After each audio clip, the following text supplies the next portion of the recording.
Thank you for watching, liking, commenting, sharing, and subscribing right now.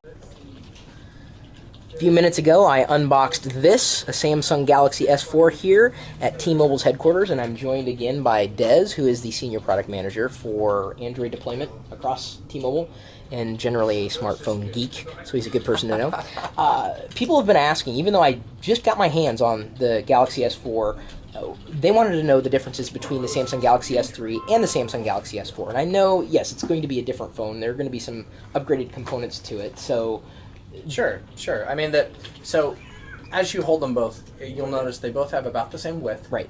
They're about the same length. The S4 is a little thinner and a little bit lighter. And you'll feel the construction's a little bit more solid construction. They're both great devices. The nice thing about S4 is this just kind of takes it up a notch from an already really great device in the Galaxy S3. So you're looking at 1080p screen versus 720. So of course the S4's 1080p. 8 megapixel camera versus the new 13 megapixel camera on the S4. Bigger battery. LTE speeds. We talked about LTE a little bit in the unboxing, right? So LTE speed versus our 4G speeds, which are still great on Galaxy S3. You know, I think my eye definitely sees smaller differences, but I don't think the average user is going to necessarily see them. Say, for example, the button is in a slightly different position on Sure. Sure. It's so minor. I know. Well, even looking at a side profile, it seems that the plastic back on the S3 is a bit more tapered, has a curve to it. Has a little bit more of a curve, right? Compared to the S4. The volume rocker switch on the S3 is also seems to be about the same length. No, a little shorter, and also further down. Details that only I would ever see. And then on the back, I see there's this a grill. Is that a speaker then? That's just it's a hole for the speaker. Okay, on the back. And you'll notice it's got a little bump so that even if you lay the phone flat on a table, you'd actually have a little porting so that you don't lose the sound that you're looking for. Oh, very nice. Yeah. So there's a little nub, the bump right there, or a couple of them.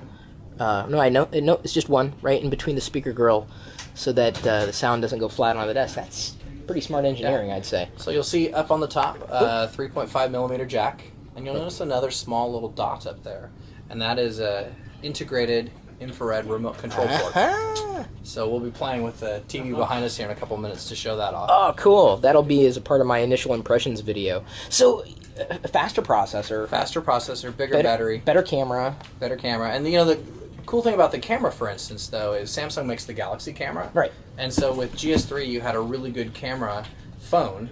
In this particular case, they've essentially taken that interface from Galaxy camera and those great features and put it inside your GS4.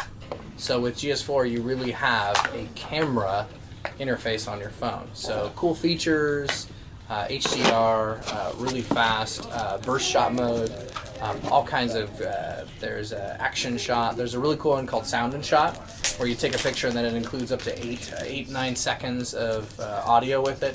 You can send it over email to other Samsung users. It's pretty cool. There's a fun little commercial where a guy goes out on a trip through Europe and sends his mom all these great photos with a little bit of audio attached to them. So she can hear the bells of the chapel, things like that. It's pretty cool. Lots of fun features in there. And I think we certainly, or if we didn't mention this, the biggest difference I think I would see between these two devices would be the screen. I mean, that's you're looking at this thing. That's what you use your smartphone for, right? It's a screen. We went to a college graduation this weekend of a family friend, and one of the dads there kept looking at my S4, and he's like, "Oh my God, that screen!" And it just got to the point where it was the running joke every time he'd say, "Oh my God, that screen!" I was like, "I don't even have the phone with me right now." But people remember the screen. Absolutely. So there are definitely some differences, and I think that's Samsung's biggest challenge is how do they move customers who love the Samsung Galaxy S3, and there are customers who love the Samsung Galaxy S3. How do they get them to upgrade without they can't change too much? And that's what I understand that they just can't change that much, and they just have to evolve it. I think they refined it. They took everything kind of to 11.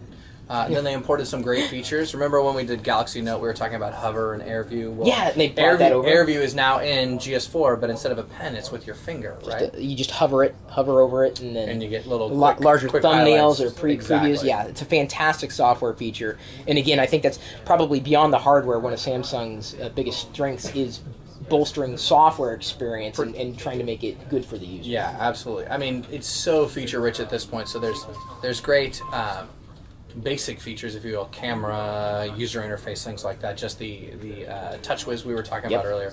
And just the great interface. Right? Android 4.22 out of the box. Yep, out of the box. Right. Yep. So, and then you add all these great features. There's one that I use called S Health, which is like a little pedometer, and you can track food and things like that. And so I didn't know that. Since a phone's on you all the time, it's tracking how many steps I'm taking per day. Right. Nice. We'll play with Watch On in a couple minutes, which will show you content, and then using that infrared remote we showed, change the channel.